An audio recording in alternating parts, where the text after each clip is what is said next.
ನಮಸ್ಕಾರ ವಿವಿಸಿ ನ್ಯೂಸ್ ಬೀಟ್ಗೆ ಸ್ವಾಗತ. ನಾನು ಸಮೀಕ್ಷಾ ಹೆಚ್ಆರ್. ಈಗ ಹೆಡ್ಲೈನ್ಸ್. ಶಾಸಕ ಶರಣು ಸಲಗರ್ ವಿರುದ್ಧ 99 ಲಕ್ಷ ವಂಚನೆ ಆರೋಪ. ದುಡ್ಡು ತಗೊಂಡವನು ನಾನು, ಮಧ್ಯೆ ಬರಬೇಡಿ. ಬ್ಲಾಕ್ ಮೇಲ್ ಆರೋಪಕ್ಕೆ ತಿರುವು ನೀಡಿದ ವೈರಲ್ ಆಡಿಯೋ. ಚಿತ್ರದುರ್ಗದಲ್ಲಿ ಜೆಸಿಬಿ ಗರ್ಜನೆ, ರಸ್ತೆ ಬದಿಯ ಅಕ್ರಮ ಗೂಡಂಗಡಿಗಳ ತೆರವು ಕಾರ್ಯಾಚರಣೆ. ನೋಟಿಸ್ ನೀಡಿದ್ರು ಡೋಂಟ್ ಕೇರ್ ಅಂದವರಿಗೆ ಶಾಕ್. ರಾಜ್ಯಾದ್ಯಂತ ವೈಕುಂಠ ಏಕಾದಶಿ ಸಂಭ್ರಮ. ವಿಷ್ಣು ದೇವಾಲಯದಲ್ಲಿ ವಿಶೇಷ ಪೂಜೆ. ಸಾವಿರಾರು ಭಕ್ತರಿಂದ ಗೋವಿಂದನ ನಾಮಸ್ಮರಣೆ.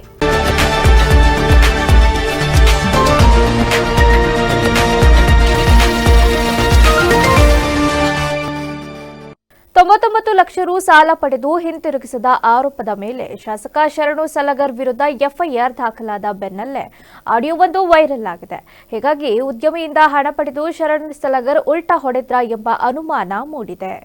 ಉದ್ಯಮಿ ಸಂಜು ಸುಗುರೆ ನನಗೆ ಬ್ಲಾಕ್ ಮೇಲ್ ಮಾಡುತ್ತಿದ್ದಾರೆ ಎಂದು ಶರಣು ಸಲಗರ್ ಆರೋಪ ಮಾಡಿದ ಬೆನ್ನಲ್ಲೇ ಇದೀಗ ಆಡಿಯೋ ವೈರಲ್ ಆಗಿದೆ. ಸಾಲದ ಹಣ ವಾಪಸ್ ನೀಡದೇ ಇದ್ದಾಗ ಉದ್ಯಮಿ ಸಂಜು ಅವರ ಪತ್ನಿ ಹಾಗೂ ಮಗ ಸಲಗರ್ ಅವರ ಮನೆಗೆ ಹೋದಾಗ ನಡೆದ ಸಂಭಾಷಣೆ ಈ ಆಡಿಯೋದಲ್ಲಿ ಕೇಳಿಬಂದಿದೆ. ಈ ವೈರಲ್ ಆದ ಆಡಿಯೋದಲ್ಲಿ ಶರಣು ಅವರು ಮಾತನಾಡುತ್ತಾ, ನೀವು ಈ ಬಗ್ಗೆ ಹೇಳುವ ಆಗಿಲ್ಲ, ಇದರಲ್ಲಿ ಮಧ್ಯೆ ಬರುವಂತಿಲ್ಲ, ದುಡ್ಡು ಕೊಟ್ಟಿದ್ದು ಅವನು, ತೆಗೆದುಕೊಂಡವನು ನಾನು ಎನ್ನುತ್ತಾರೆ.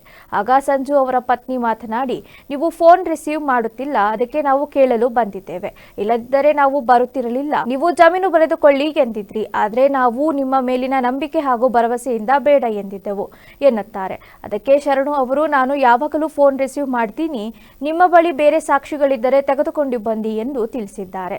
ಇದೀಗ ಶರಣು ಸಲಗರ್ ಅವರು ಮಾತನಾಡಿದ ಆಡಿಯೋ ಭಾರಿ ಚರ್ಚೆಗೆ ಗ್ರಾಸವಾಗಿದೆ. ಈ ಸಂಬಂಧ ಈಗಾಗಲೇ ಬಸವ ಕಲ್ಯಾಣ ನಗರ ಠಾಣೆಯಲ್ಲಿ ಎಫ್ಐಆರ್ ದಾಖಲಾಗಿದೆ. ಉದ್ಯಮಿ ಸಂಜು ಸುಗುರೆ ಅವರು ನೀಡಿದ್ದು 2023ರ ಚುನಾವಣೆ ಸಂದರ್ಭದಲ್ಲಿ ಶಾಸಕ ಸಲಗರ್ ಚುನಾವಣೆ ವೆಚ್ಚಕ್ಕೆಂದು 99 ಲಕ್ಷ ರು ಸಾಲ ಪಡೆದಿದ್ದಾರೆಂದು ಆರೋಪಿಸಿದ್ದಾರೆ. ಚಿತ್ರದುರ್ಗ ಜಿಲ್ಲೆಯಲ್ಲಿ ಸೋಮವಾರ ಸಂಜೆಯಿಂದ ಜೆಸಿಬಿಗಳು ಗರ್ಜಿಸಲು ಆರಂಭಿಸಿದ್ದು, ರಸ್ತೆ ಬದಿಯ ಗೂಡಂಗಡಿಗಳ ತೆರವು ಕಾರ್ಯಾಚರಣೆ ನಡೆಸಲಾಗುತ್ತಿದೆ.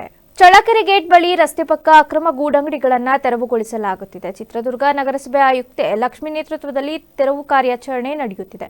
ಹಲವು ಬಾರಿ ನೋಟಿಸ್ ನೀಡಿದ್ದರೂ ವ್ಯಾಪಾರಿಗಳು ಡೋಂಟ್ ಕೇರ್ ಎಂದ ಹಿನ್ನೆಲೆ ಪೊಲೀಸರ ಬಂದೋಬಸ್ತ್ನಲ್ಲಿ ತೆರವು ಕಾರ್ಯಾಚರಣೆ ನಡೆಯುತ್ತಿದೆ. ಹಣ್ಣು, ತರಕಾರಿ, ಟೀ ಸ್ಟಾಲ್, ಗುಜರಿ ಅಂಗಡಿ ಸೇರಿದಂತೆ ವಿವಿಧ ಗೂಡಂಗಡಿ ತೆರವು ಮಾಡಲಾಗಿದೆ. ತೆರವು ಮಾಡದಂತೆ ವ್ಯಾಪಾರಸ್ಥರು ಒತ್ತಾಯಿಸಿದ್ದಾರೆ. ಈ ಗೂಡಂಗಡಿಗಳಿಂದ ವಾಹನ ಸಂಚಾರಕ್ಕೆ ಅಡ್ಡಿಯಾಗುತ್ತಿದ್ದವು. ಅಂಗಡಿಗಳನ್ನು ತೆರವುಗೊಳಿಸುವಂತೆ ಕೋರ್ಟ್ ಆದೇಶ ಹಿನ್ನೆಲೆ ನಗರಸಭೆ ಗೂಡಂಗಡಿಗಳನ್ನು ತೆರವುಗೊಳಿಸಿದೆ. ನಗರಸಭೆ ಅಧಿಕಾರಿಗಳ ಕಾರ್ಯಕ್ಕೆ ವ್ಯಾಪಾರಿಗಳು ಆಕ್ರೋಶ ಹೊರಹಾಕಿದ್ದಾರೆ. ಬೆಂಗಳೂರು ನಗರದ ವಯಾಲಿ ಕಾವಲ್ನಲ್ಲಿರುವ ತಿರುಮಲ ತಿರುಪತಿ ದೇವಸ್ಥಾನಂ ಮಾಹಿತಿ ಕೇಂದ್ರದ ಶ್ರೀ ವೆಂಕಟೇಶ್ವರ ಸ್ವಾಮಿ ದೇವಾಲಯದಲ್ಲಿ ಇಂದು ವೈಕುಂಠ ಏಕಾದಶಿಯನ್ನು ಅತ್ಯಂತ ಭಕ್ತಿ ಮತ್ತು ಶ್ರದ್ಧೆಯಿಂದ ಆಚರಿಸಲಾಗುತ್ತಿದೆ. ಮುಂಜಾನೆಯಿಂದಲೇ ಸಾವಿರಾರು ಭಕ್ತರು ಸರತಿ ಸಾಲಿನಲ್ಲಿ ನಿಂತು ಶ್ರೀವಾಸನ ದರ್ಶನ ಪಡೆಯುತ್ತಿದ್ದು, ಇಡೀ ಆವರಣ ಗೋವಿಂದ ನಾಮಸ್ಮರಣೆಯಿಂದ ಮೊಳಗುತ್ತಿದೆ. ಪವಿತ್ರ ವೈಕುಂಠ ದ್ವಾರದ ಮೂಲಕ ಸಾಗುತ್ತಿರುವ ಭಕ್ತರು ವಿಶೇಷವಾಗಿ ಅಲಂಕೃತಗೊಂಡಿರುವ ಶ್ರೀ ವೆಂಕಟೇಶ್ವರ ಸ್ವಾಮಿಯ ದರ್ಶನ ಪಡೆದು ಪುನೀತರಾಗಿದ್ದಾರೆ.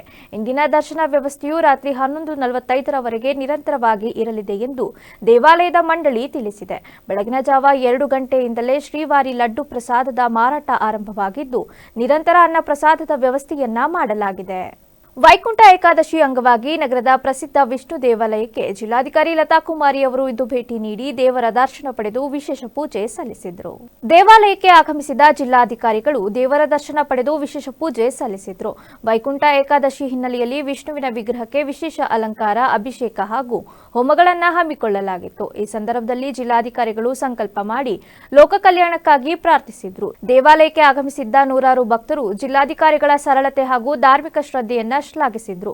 ಸಂಜೆಯವರೆಗೆ ದೇವಾಲಯದಲ್ಲಿ ವಿವಿಧ ಸಾಂಸ್ಕೃತಿಕ ಮತ್ತು ಭಜನಾ ಕಾರ್ಯಕ್ರಮಗಳು ಮುಂದುವರಿಯಲಿದೆ. ಹಾಸನ ತಾಲೂಕಿನ ನಿಟ್ಟೂರು ಹಾಲು ಉತ್ಪಾದಕರ ಸಹಕಾರ ಸಂಘಕ್ಕೆ ನಡೆದ ಚುನಾವಣೆಯಲ್ಲಿ ಬಿಜೆಪಿ ಬೆಂಬಲಿತ ಅಭ್ಯರ್ಥಿಗಳು ಭರ್ಜರಿ ಜಯ ಗಳಿಸಿದ್ದಾರೆ. ಮುಂದಿನ 5 ವರ್ಷಗಳ ಅವಧಿಗೆ ಆಡಳಿತ ಮಂಡಳಿ ನಿರ್ದೇಶಕರ ಆಯ್ಕೆಗೆ ಭಾನುವಾರ ನಡೆದ ಚುನಾವಣೆಯಲ್ಲಿ 11 ಸ್ಥಾನಗಳ ಪೈಕಿ 10 ಸ್ಥಾನಗಳನ್ನು ಬಿಜೆಪಿ ಬೆಂಬಲಿತ ಅಭ್ಯರ್ಥಿಗಳು ಗೆಲುವು ಸಾಧಿಸಿ ಆಡಳಿತ ಚುಕ್ಕಾಣಿ ಹಿಡಿದಿದ್ದಾರೆ. ಬಿಜೆಪಿ ಬೆಂಬಲಿತ ಅಭ್ಯರ್ಥಿಗಳಾಗಿ ಸಾಮಾನ್ಯ ಕ್ಷೇತ್ರದಿಂದ ಸ್ಪರ್ಧಿಸಿದ್ದ ಗಂಗಾಧರ, ನಟರಾಜು, ಹುಚ್ಚೇಗೌಡ, ಮಂಜುನಾಥ್, ಮಂಜುಶೆಟ್ಟಿ ಹಾಗೂ ಮಹಿಳಾ ಮೀಸಲು ಕ್ಷೇತ್ರದಿಂದ ಸ್ಪರ್ಧೆ ಮಾಡಿದ್ದ ಪದ್ಮಾ, ಶಾಂತಮ್ಮ, ಪರಿಶಿಷ್ಟ ಜಾತಿ ಮೀಸಲು ಕ್ಷೇತ್ರದಿಂದ ಮಲ್ಲೇಶ್, ಪ್ರವರ್ಗ 2ರಿಂದ ಪರಮೇಶ್ವರಪ್ಪ, ಪ್ರವರ್ಗ ಬಿ ಇಂದ ಸ್ಪರ್ಧಿಸಿದ್ದ ಲಿಂಗರಾಜು ಭಾರಿ ಬಹುಮತದಿಂದ ಗೆದ್ದಿದ್ದಾರೆ. ಇನ್ನು ನೂತನ ನಿರ್ದೇಶಕರಿಗೆ ಮಾಜಿ ಶಾಸಕ ಪ್ರೀತಂ ಜೇಗೌಡ ಅಭಿನಂದಿಸಿ ಬಳಿಕ ಮಾತನಾಡಿದ ಅವರು 11 ಸ್ಥಾನಗಳಲ್ಲಿ 10 ಬಿಜೆಪಿ ಬೆಂಬಲಿತರು ಗೆದ್ದಿರುವುದು ನಮ್ಮ ಕಾರ್ಯಕರ್ತರ ಸಂಘಟಿತರ ಶ್ರಮದಿಂದ ತಾಲೂಕಿನಲ್ಲಿ ರಾಜಕೀಯ ಗಾಳಿ ಯಾವ ಕಡೆ ಬೀಸಿದೆ ಎಂಬುದನ್ನು ತೋರಿಸಿದ್ದೀರಿ ಎಂದು ಎಲ್ಲರಿಗೂ ಅಭಿನಂದನೆ ಹೇಳಿದರು. ಹಾಸನ ವಿಧಾನಸಭಾ ಕ್ಷೇತ್ರದಲ್ಲಿ ನಿಟ್ಟೂರು ಪಂಚಾಯಿತಿಯಲ್ಲಿ ಯಾವ ಪಕ್ಷ ಮೇಲುಗೈ ಸಾಧಿಸುತ್ತದೆಯೋ ಆ ಪಕ್ಷ ವಿಧಾನಸಭಾ ಚುನಾವಣೆಯಲ್ಲಿಯೂ ಮೇಲುಗೈ ಸಾಧಿಸಲಿದೆ ಎಂಬ ಮಾತು ಹಿಂದಿನಿಂದಲೂ ಇದೆ. ಮುಂಬರುವ ಗ್ರಾಮ ಪಂಚಾಯಿತಿ, ತಾಲೂಕು ಪಂಚಾಯಿತಿ, ಜಿಲ್ಲಾ ಪಂಚಾಯಿತಿ ಚುನಾವಣೆಗೆ ಬಿಜೆಪಿಯನ್ನ ಬೇರು ಮಟ್ಟದಿಂದಲೂ ಬಲಪಡಿಸಬೇಕಿದೆ.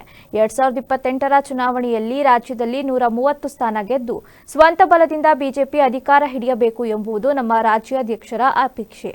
ಅದಕ್ಕಾಗಿ ನಾವೆಲ್ಲರೂ ಒಟ್ಟಾಗಿ ಶ್ರಮಿಸಬೇಕಿದೆ ಎಂದು ಹೇಳಿದರು. ಫಲಿತಾಂಶ ನಿನ್ನೆ ಸಂಜೆ ಪ್ರಕಟ ಆಗಿದೆ. 11ಕ್ಕೆ 10 ಗೆಲ್ಲೋದ್ರ ಮುಖೇನ ಇಡೀ ಹಾಸನ ತಾಲೂಕು ನಿಟ್ಟೂರು ಕಡೆ ತಿರುಗಿ ನೋಡೋ ರೀತಿಯಲ್ಲಿ ನಮ್ಮೆಲ್ಲ ಕಾರ್ಯಕರ್ತರ ಹಿರಿಯರ ಪರಿಶ್ರಮದಿಂದ ರಾಜಕೀಯವಾಗಿ ಗಾಳಿ ಯಾವ ಕಡೆ ಬೀಸ್ತಿದೆ ಅನ್ನೋದನ್ನ ತೋರಿಸ್ಕೊಡೋದ್ರಲ್ಲಿ ಯಶಸ್ವಿಯಾಗಿದ್ದೀರಿ. ಹಾಗಾಗಿ ಎಲ್ಲ ಹಿರಿಯ ಮುಖಂಡರಿಗೆ ಗೆದ್ದಿರುವಂತ ಅಭ್ಯರ್ಥಿಗಳ ಜೊತೆಗೆ ನಿಮ್ಮ ಗೆಲುವಿಗೆ ಶ್ರಮಿಸಿದಂತ ಎಲ್ಲ ಹಿರಿಯ ಮುಖಂಡರಿಗೆ ನಾನು ಅಭಿನಂದನೆಯನ್ನ ಈ ಸಂದರ್ಭದಲ್ಲಿ ತಿಳಿಸಿದ್ದೇನೆ. ಬಹುಶಃ ಹಾಸನ ವಿಧಾನಸಭಾ ಕ್ಷೇತ್ರದ ಚುನಾವಣಾದ ಶಕ್ತಿ ಏನಾದ್ರೂ ನೋಡ್ಬೇಕು ಅಂತ ಹೇಳಿದ್ರೆ ನಿಟ್ಟೂರು ಪಂಚಾಯತಿಲಿ ಯಾರು ಮೇಲ್ಗೈ ಸಾಧಿಸ್ತಾರೆ ಅವರು ಇಡೀ ಹಾಸನ ವಿಧಾನಸಭಾ ಕ್ಷೇತ್ರದ ಶಕ್ತಿಯನ್ನು ಹೊಂದ್ತಾರೆ ಅಂತೇಳಿ ಹಿಂದಿನಿಂದ ನಡೆದುಕೊಂಡಿರುವಂತ ವಾಡಿಕೆ. ನಿಮ್ಮೆಲ್ಲರ ಪರಿಶ್ರಮದಿಂದ ಈ ಒಂದು ಕಾರ್ಯ ಸಿದ್ಧಿಯಾಗಿದೆ. ಇದೇ ರೀತಿ ಮುಂಬರುವಂತ ಗ್ರಾಮ ಪಂಚಾಯತಿ ಇರ್ಬೋದು, ತಾಲೂಕ್ ಪಂಚಾಯತ್, ಜಿಲ್ಲಾ ಪಂಚಾಯತಿ ಇರ್ಬೋದು, ಭಾರತೀಯ ಜನತಾ ಪಾರ್ಟಿಯನ್ನ ಬೇರು ಮಟ್ಟದಿಂದ ಗಟ್ಟಿ ಮಾಡೋದ್ರ ಮುಖೇನ ಹಾಸನ ಜಿಲ್ಲೆಯ 7ಕ್ಕೆ 7 ಭಾರತೀಯ ಜನತಾ ಪಾರ್ಟಿ ಅಭ್ಯರ್ಥಿಗಳು ಗೆಲ್ಲೋದ್ರ ಮುಖೇನ ರಾಜ್ಯದಲ್ಲಿ 130ಕ್ಕೂ 140 ಸೀಟ್ಗಳನ್ನ ಗೆಲ್ಲೋದ್ರ ಮುಖೇನ ಸ್ವಂತ ಶಕ್ತಿಯಲ್ಲಿ ಭಾರತೀಯ ಜನತಾ ಪಾರ್ಟಿ ಅಧಿಕಾರಕ್ಕೆ ಬರಬೇಕು ಅಂತ ಹೇಳಿ ಏನು ಭಾರತೀಯ ಜನತಾ ಪಾರ್ಟಿಯ ರಾಜ್ಯಾಧ್ಯಕ್ಷರು ಮತ್ತು ಹಿರಿಯ ನಾಯಕರ ಅಪೇಕ್ಷೆ. ಮಂತ್ರಾಲಯದ ಶ್ರೀ ರಾಘವೇಂದ್ರ ಸ್ವಾಮಿ ಮಠದಲ್ಲಿ ಉಂಡಿ ಎಣಿಕೆ ಕಾರ್ಯ ನೆರವೇರಿದ್ದು ಕಳೆದ 20 ದಿನದಲ್ಲಿ 3.73 ಕೋಟಿ ರು ಕಾಣಿಕೆ ಸಂಗ್ರಹವಾಗಿದೆ. ಡಿಸೆಂಬರ್ ತಿಂಗಳಲ್ಲಿ ಮಂತ್ರಾಲಯ ರಾಘವೇಂದ್ರ ಸ್ವಾಮಿ ಮಠಕ್ಕೆ ಲಕ್ಷಾಂತರ ಭಕ್ತರು ಭೇಟಿ ನೀಡಿದ್ದು ಕೋಟ್ಯಾಂತರ ರು ಕಾಣಿಕೆ ಹರಿದು ಬಂದಿದೆ. ಕಳೆದ 20 ದಿನದಲ್ಲಿ 3.73 ಕೋಟಿ ರು ಕಾಣಿಕೆ ಸಂಗ್ರಹವಾಗಿದೆ. ಈ ಪೈಕಿ ಸಂಗ್ರಹವಾದ ಕಾಣಿಕೆಯಲ್ಲಿ 3.62 ಕೋಟಿ ರು ಕರೆನ್ಸಿ ನೋಟುಗಳು ಹಾಗೂ 10,97,340 ನಾಣ್ಯಗಳು ಸಂಗ್ರಹವಾಗಿವೆ. ಇನ್ನು 87 ಗ್ರಾಂ ಚಿನ್ನ, 910 ಗ್ರಾಂ ಬೆಳ್ಳಿಯನ್ನ ಭಕ್ತರು ಕಾಣಿಕೆ ರೂಪದಲ್ಲಿ ನೀಡಿದ್ದಾರೆ. ಮಂತ್ರಾಲಯದ ರಾಯರ ಮಠದಲ್ಲಿ ನಡೆಸಲಾದ ಹುಂಡಿ ಎಣಿಕೆ ಕಾರ್ಯ ಮುಕ್ತಾಯವಾಗಿದ್ದು ಈ ವೇಳೆ ಮಠದ 100 ಸಿಬ್ಬಂದಿ, ಭಜನಾ ಮಂಡಳಿ, ಕರಸೇವಕರು ಭಾಗಿಯಾಗಿದ್ದರು. ರಾಜ್ಯದಲ್ಲಿ ಕಾನೂನು ಸುವ್ಯವಸ್ಥೆ ಸಂಪೂರ್ಣ ಕುಸಿದಿದ್ದು ಸಿದ್ದರಾಮಯ್ಯ ನೇತೃತ್ವದ ಸರ್ಕಾರ ಮಾದಕ ವಸ್ತುಗಳ ಮಾರಾಟಗಾರರಿಗೆ ಬೆಂಬಲವಾಗಿ ನಿಂತಿದೆ ಎಂದು ಬಿಜೆಪಿ ರಾಜ್ಯ ಪ್ರಧಾನ ಕಾರ್ಯದರ್ಶಿ ಎನ್ ರವಿಕುಮಾರ್ ತೀವ್ರ ವಾಗ್ದಾಳಿ ನಡೆಸಿದ್ದಾರೆ. ಕಲಬುರಗಿಯಲ್ಲಿ ಮಾತನಾಡಿದ ಅವರು, ಬೆಂಗಳೂರಿನ ಡ್ರಗ್ಸ್ ಕಾರ್ಖಾನೆಗಳ ಮೇಲೆ ಮಹಾರಾಷ್ಟ್ರ ಪೊಲೀಸರು ದಾಳಿ ಮಾಡಿರುವುದು ಸರ್ಕಾರಕ್ಕೆ ನಾಚಿಕೆಗೇಡಿನ ಸಂಗತಿ. ಗೃಹ ಸಚಿವರು ಎಲ್ಲವೂ ಸರಿಯಾಗಿದೆ ಎನ್ನುತ್ತಾರೆ. ಆದರೆ ಮೈಸೂರು ಸೇರಿದಂತೆ ರಾಜ್ಯದ ವಿವಿಧೆಡೆ ಹಗಲು ದರೋಡೆಗಳು ನಡೆಯುತ್ತಿವೆ. ಪೊಲೀಸರಿಗೆ ಸ್ವಾತಂತ್ರ್ಯ ನೀಡುವ ಬದಲು ದರೋಡೆಕೋರರಿಗೆ ಸರ್ಕಾರ ಮುಕ್ತ ಅವಕಾಶ ನೀಡಿದಂತಿದೆ. ಪಂಜಾಬ್ ಮಾದರಿಯಲ್ಲಿ ಇಂದು ನಮ್ಮ ರಾಜ್ಯ ಉತ್ತರ ಕರ್ನಾಟಕವಾಗಿ ಮಾರ್ಪಟ್ಟಿದೆ ಎಂದು ಕಿಡಿಕಾರಿದ್ರು. ಇನ್ನು ಅಕ್ರಮ ಕಟ್ಟಡ ತೆರವು ವಿಚಾರದಲ್ಲೂ ರಾಜ್ಯ ಸರ್ಕಾರ ದ್ವಂದ್ವ ನೀತಿ ಅನುಸರಿಸುತ್ತಿದೆ ಎಂದು ಎನ್ ರವಿಕುಮಾರ್ ಆರೋಪಿಸಿದರು. ಕೋಗಿಲು ಕ್ರಾಸ್ ಬಳಿ ಅಕ್ರಮ ಕಟ್ಟಡ ತೆರವುಗೊಳಿಸಿದಾಗ ಕೇರಳ ಸಿಎಂ ಮತ್ತು ಎಐಸಿಸಿ ನಾಯಕ ವೇಣುಗೋಪಾಲ್ ಟ್ವೀಟ್ ಮಾಡಿದ ತಕ್ಷಣ ಸರ್ಕಾರ ಮಣಿದಿದೆ. ಕೇರಳದವರಿಗೆ ಮನೆ ಕಟ್ಟಿಕೊಡುತ್ತೇವೆ ಎನ್ನುವ ಸರ್ಕಾರ ಬೀದಿಗೆ ಬಿದ್ದಿರುವ ಕನ್ನಡಿಗರ ಕಣ್ಣೀರು ಒರೆಸುತ್ತಿಲ್ಲ. ದೆಹಲಿ ನಾಯಕರ ಅಣತಿಯಂತೆ ನಡೆಯುತ್ತಿರುವ ಈ ಸರ್ಕಾರ ಪ್ರಜಾಪ್ರಭುತ್ವ ವಿರೋಧಿಯಾಗಿದೆ ಎಂದು ಟೀಕಿಸಿದರು. ಮಾದಕ ವಸ್ತುಗಳನ್ನ ಸಾಗಾಣಿಕೆಗೆ ಇವರು ಬೆಂಬಲವಾಗಿ ನಿಂತಿರುವಂಥ ಸರ್ಕಾರ ನೋಡಿ. ಈಗ ಮಹಾರಾಷ್ಟ್ರದ ಪೊಲೀಸರು ಬಂದು ಹಿಡಿದಿದ್ದಾರೆ. ಮೊದಲನೇ ಬಾರಿನಾ ಅಲ್ಲ, ಇದು 2ನೇ ಬಾರಿ 3ನೇ ಬಾರಿನೇನು. ತಮಿಳುನಾಡಿನ ಪೊಲೀಸರು, ಮಹಾರಾಷ್ಟ್ರದ ಪೊಲೀಸರು ಬಂದು ಕರ್ನಾಟಕ ರಾಜ್ಯದಲ್ಲಿ ಡ್ರಗ್ಗನ್ನು ತಯಾರು ಮಾಡತಕ್ಕಂಥ ಫ್ಯಾಕ್ಟ್ರಿನ ರೈಡ್ ಮಾಡಿದ್ದಾರೆ. It is not first time. ಹಾಗಾಗಿ ಈ ಸರ್ಕಾರ ಏನು ಮಾಡ್ತಾ ಇದೆ, ನಾನು ಅವ್ರು ಬಳಸಿದ ಭಾಷೆಯನ್ನು ನಾನು ಬಳಸಕ್ಕೆ ಹೋಗಲ್ಲ. ಹಾಗಾಗಿ ಈ ಸರ್ಕಾರ ಒಂದು ರೀತಿ ಗಾಂಜಾವನ್ನು, ಡ್ರಗ್ಸನ್ನು, ಮಾದಕ ವಸ್ತುಗಳನ್ನು ಬ್ಯಾನ್ ಮಾಡಬೇಕು ಅಂತಿದ್ದರೆ ಮತ್ತು ಸಾಗಾಣಿಕೆ ಬಂದ್ ಮಾಡಬೇಕು ಅಂತಿದ್ದಿದ್ರೆ ಯಾವತ್ತೋ ಮಾಡ್ಬೋದಾಗಿತ್ತು. ಇವತ್ತು ಹಳ್ಳಿಗಳಿಗೆ ಹೋಗಿದೆ ಅದರ ಜಾಲ. ಎಲ್ಲ ನಗರಗಳಲ್ಲಿ ಸಿಗ್ತಾ ಇದೆ, ಎಲ್ಲ ಹಳ್ಳಿಗಳಲ್ಲಿ ಸಿಗ್ತಾ ಇದೆ. ಒಂದು ರೀತಿ ಉಡ್ತಾ ಪಂಜಾಬ್ ಅಂತಿತ್ತಲ್ಲ, ಉಡ್ತಾ ಕರ್ನಾಟಕ ಆಗಿದೆ. ಒಂದು ರೀತಿ ಕರ್ನಾಟಕ ರಾಜ್ಯ ಮಾದಕ ವಸ್ತುಗಳ ರಾಜ್ಯ ಆಗಿದೆ. ಇದಕ್ಕೆ ಕಾರಣ ಸಡ್ಡಂಪಟ್ಟಣದಲ್ಲಿಂದು ಕ್ರಾಂತಿಕಾರಿ ಶಿವಶರಣ ಮಾದರ ಚೆನ್ನಯ್ಯನವರ ಪುತ್ಥಳಿಯನ್ನ ಸಚಿವ ಶರಣ ಪ್ರಕಾಶ್ ಪಾಟೀಲ್ ಹಾಗೂ ಮಾಜಿ ಶಾಸಕ ರಾಜ್ಕುಮಾರ್ ಪಾಟೀಲ್ ತೆಲ್ಕೂರ್ ಜಂಟಿಯಾಗಿ ಅನಾವರಣಗೊಳಿಸಿದರು. ಈ ಸಂದರ್ಭದಲ್ಲಿ ಮಾತನಾಡಿದ ಗಣ್ಯರು, ಶರಣರ ತತ್ವಗಳು ಸಮಾಜಕ್ಕೆ ದಾರಿದೀಪ ಎಂದರು. ಕಾರ್ಯಕ್ರಮದಲ್ಲಿ ನಗರ ಘಟಕದ ಕಾರ್ಯದರ್ಶಿ ಭೀಮರಾವ್ ಎಸ್ ಕಟ್ಟಿಮನಿ ಸೇರಿದಂತೆ ವಿವಿಧ ಸಮಾಜದ ಮುಖಂಡರು ಹಾಗೂ ಗಣ್ಯ ವ್ಯಕ್ತಿಗಳು ಉಪಸ್ಥಿತರಿದ್ದರು. ಸಮಸ್ತ ಸಮಾಜದ ಬಂಧುಗಳಿಗೆ ಸಂಘಟಕರು ಧನ್ಯವಾದ ಅರ್ಪಿಸಿದರು. ಗುಬ್ಬಿ ತಾಲೂಕಿನ ಪುರಾಣ ಪ್ರಸಿದ್ಧ ಎಂಎನ್ ಕೋಟೆ ಗ್ರಾಮದ ಶ್ರೀ ಲಕ್ಷ್ಮೀ ರಂಗನಾಥ ಸ್ವಾಮಿ ದೇವಾಲಯದಲ್ಲಿ ವೈಕುಂಠ ಏಕಾದಶಿ ಮಹೋತ್ಸವ ಅದ್ದೂರಿಯಾಗಿ ನೆರವೇರಿತು. ಮುಂಜಾನೆ 4 ಗಂಟೆಯಿಂದಲೇ ಸ್ವಾಮಿಗೆ ಪಂಚಾಮೃತ ಅಭಿಷೇಕ, ಸುಪ್ರಭಾತ ಸೇವೆ ಹಾಗೂ ಉಯ್ಯಾಲೆ ಉತ್ಸವಗಳು ನಡೆದವು. ಬೆಳಗ್ಗೆ 6 ಗಂಟೆಗೆ ಸಪ್ತದ್ವಾರಗಳ ಮೂಲಕ ಸ್ವಾಮಿಯ ದರ್ಶನಕ್ಕೆ ಅವಕಾಶ ಕಲ್ಪಿಸಲಾಗಿತ್ತು.